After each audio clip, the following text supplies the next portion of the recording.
Today, we're talking about why it's so much harder to stay in the big leagues than just to get there in the first place. And if you want to understand the real numbers behind this and what separates the guy with a cup of coffee and the guy with 10 years of MLB service time, this is going to be one of the best breakdowns for you. And I know this because I was a 20-year-old that got to the big leagues. And then I spent the next decade of my career bouncing back and forth between AAA and the show. And now I walk alongside some of the highest draft picks in the game. I watch them make their major league debuts, and then I watch them hit the proverbial wall and understand what a grind it is to actually stay in the show. So in this video, I'm going to walk you through the real numbers of not just getting to the big leagues, but actually staying there. And the two things that separate the guy with 1 year MLB service time and the guy with 10 years. Let's dive in. Now, let me set the stage for you.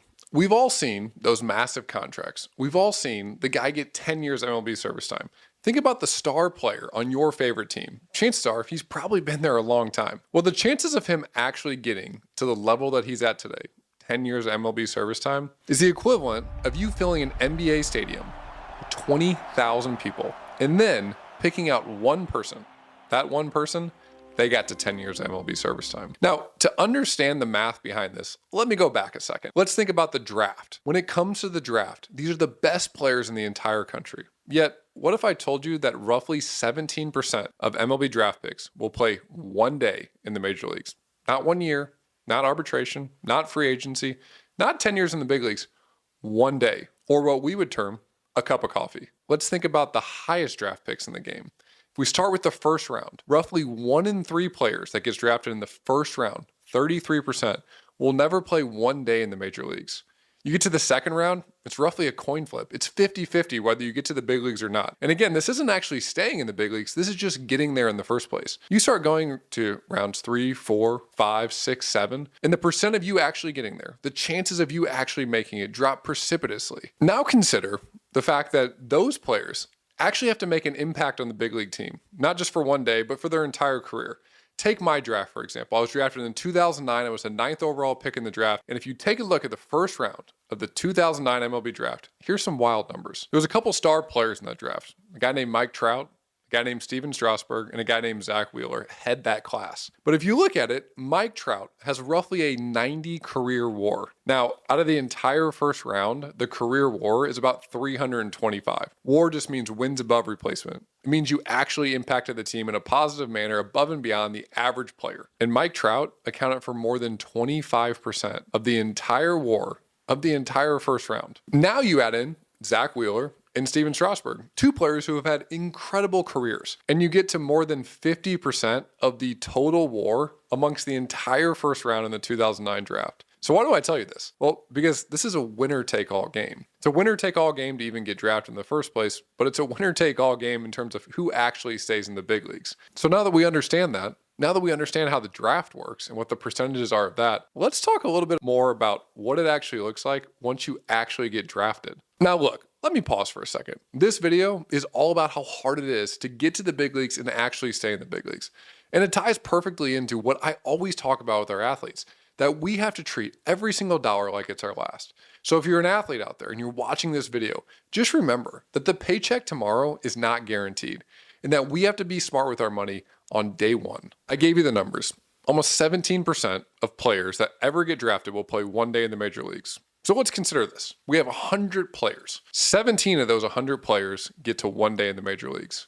Now, how many of those guys get to arbitration, which is 3 years of MLB service time? Well, out of our 100 players, 7. Now, consider how many of those players get to free agency, which is 6 years of MLB service time. Now we're down to 4 players. 4 out of our original 100. The original 100 were the best players in the entire country. Now, let's consider what players actually get to 10 years of MLB service time. Out of our 100, 1. Let me backtrack. Remember at the beginning of this video when we said that you had to fill an entire NBA stadium with 20,000 people and you could pick out one person to get to 10 years MLB service time? The odds of actually getting there are incredibly slim. And they're not just slim for the average high school baseball player, they're slim for the guy that actually gets drafted, the guy that was actually the best player on his Division I college team, and the guy that's been the best player on every single team he's ever played for in his entire career. You see, sometimes I hear people say that athletes, particularly pro athletes, particularly pro baseball players, are overpaid. And my counter argument is always this: Well, consider the person that does your job and consider if they were in the 0.000000001% of your career field. What would they make? And chances are it might look a lot like a professional baseball player. And that's the reality. If you're an athlete and you love baseball and you want to play in the big leagues, well, the chances of getting there are pretty low. Now, the chances of actually making money, getting to arbitration, getting to free agency, getting to 10 years of MLB service time, it's like picking out a random person at the NBA stadium. It's almost impossible.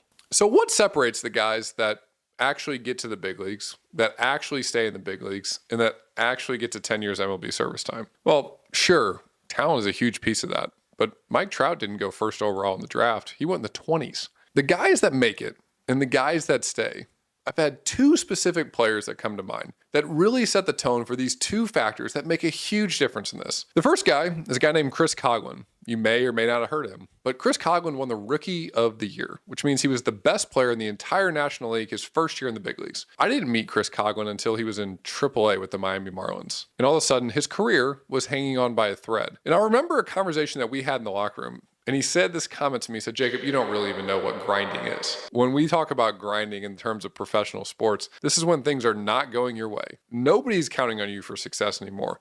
And it's solely up to you to try to figure out how to get back to your previous levels of success. See, Coghlan had been at the top of his game, but the thing that stood out to me was he was humble enough every single day coming to the ballpark, playing in front of 200 people in 95 degrees and full humidity, not making anywhere close to what he was making in the big leagues. And every major league team thought that he would never be a force again. That was the first time I met Chris Coghlan. But his humbleness to actually get better every single day and not view himself as this other player, but view himself as a guy that was right there in that locker room today trying to get better, led me to several years down the road. I played a game with Chris Coghlan.